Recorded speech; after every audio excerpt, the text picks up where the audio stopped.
Hello mga ka-adventure and welcome to my vlogs.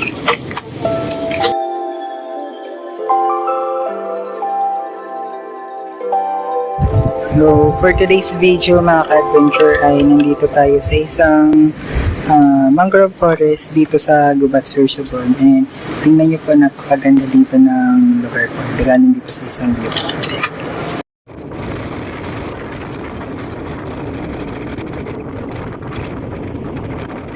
Sa pagpapatuloy ng aking vlogs mga adventure dito sa bayan ng Gubat, Sorsogon ay muli akong naisama ng aking kapatid para bumalik dito sa bayan.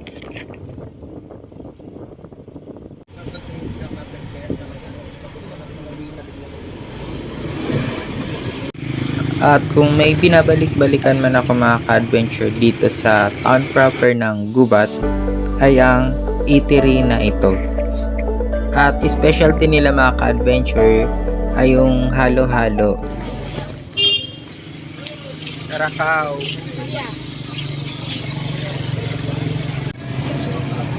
Arin po. Banda dito.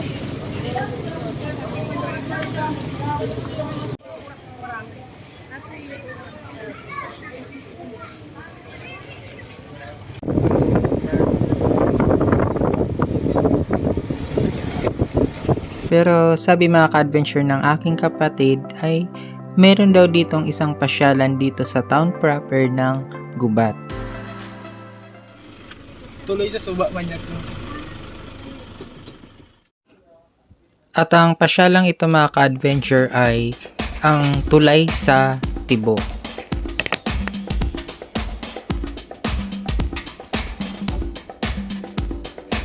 May entrance fee nga lang po dito mga ka-adventure, at sa pagpasok po nila ay kasama na po nila yung magiging tour guide.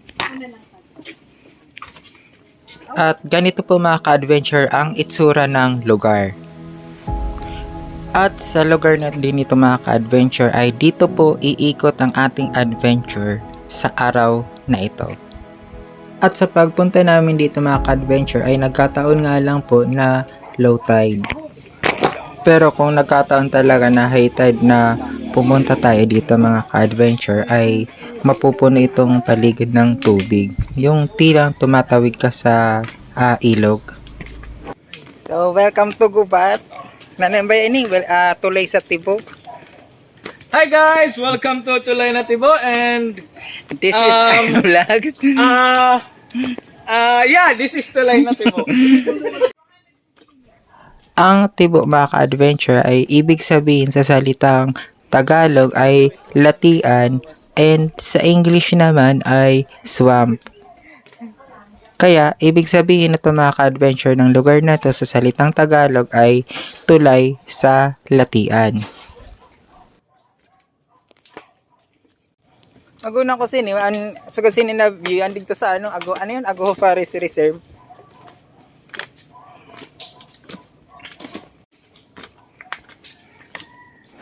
At ang sinasabing tulay mga ka-adventure ay itong dinadaanan namin na kung saan gawa ito sa kawayan.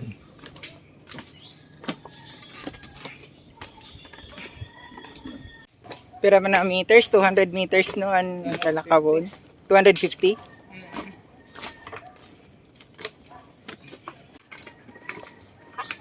Silinsuhon ha.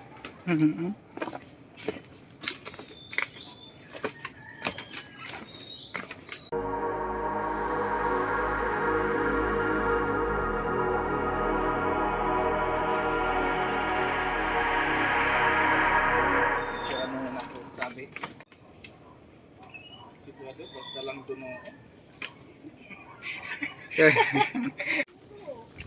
Sa lugar na to mga ka-adventure ay merong 3 kubo daw, at isa yung kanina na unang kubo na dinaanan natin. Ang tulay sa Tibo mga ka-adventure ay isang uri ng saltwater swamp na kung saan meron dito iba't ibang species ng mangroves.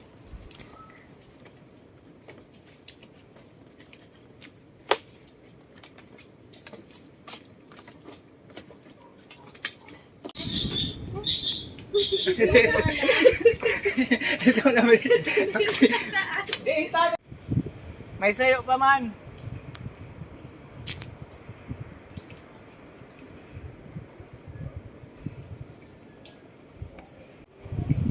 Sa kasalukuyan mga ka-adventure ay nandito tayo sa isang kubo na kung saan meron itong view deck at galing dito mga ka-adventure ay matatanaw natin ang ibang bahagi ng tulay sa Tibo.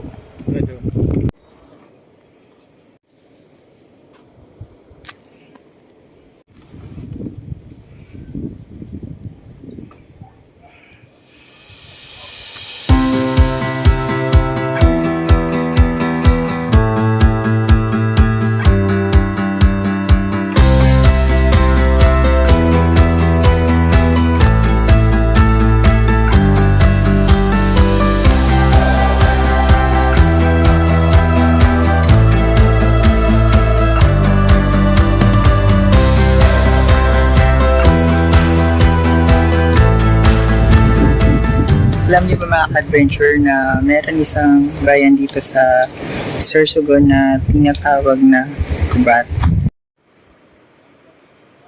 At ito na po mga ka-adventure yung pangatlong kubo na kung saan meron din itong view deck at galing dito mga ka-adventure ay matatanaw na natin ang mismong coastline nitong Gubat, Sorsogon.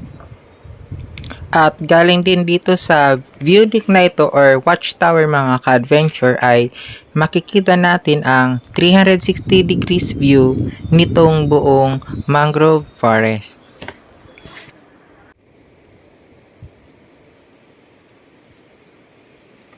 At galing dito mga ka-adventure din ay matatanaw natin yung part ng Rizal Beach.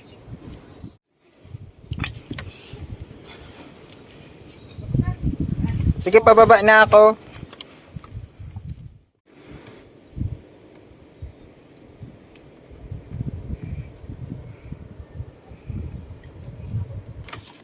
At ganito pa mga ka-adventure yung itsura nung sinasabing watchtower na kung saan gawa po ito sa kawayan.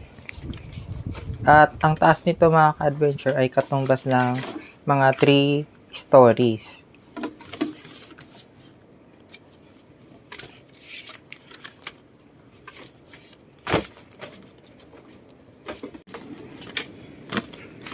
Baralik na.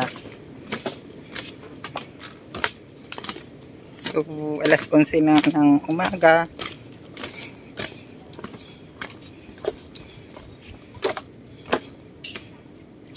At nandito na ulit tayo sa pangalawang kubo at may watchtower po ito mga ka-adventure.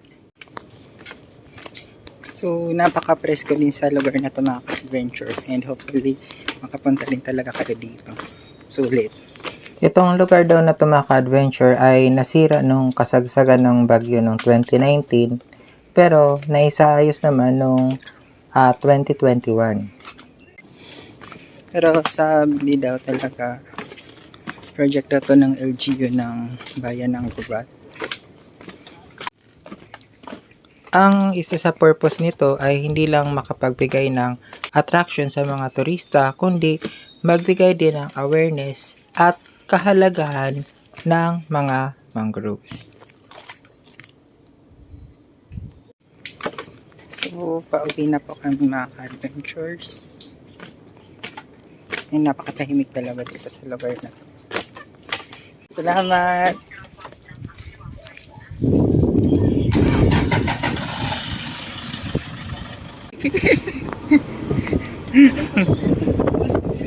Sabi siya.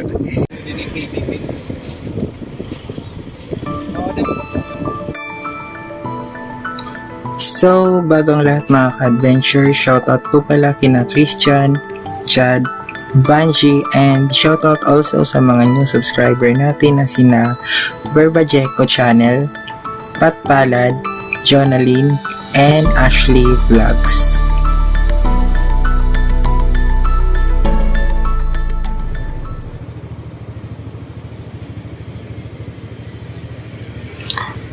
Masasabi talaga natin mga ka-adventure na isang biyaya ang magkaroon ng ganitong mangrove forest. based po talaga sa experience ko sa aking hometown doon sa baryo namin sa Barcelona, Sorsogon, ay ito ang nagsisilbing natural barrier namin tuwing may bagyo. I want to end this video mga ka-adventure by sharing ng isang quote ng isang Thai fisherman na si Madha Ranwasi na if there are no mangroves, then the sea will have no meaning.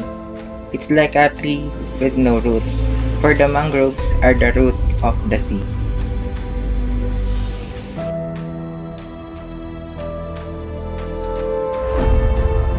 And that's all for this vlogs mga ka-adventure, and thank you for watching and see you on my next video.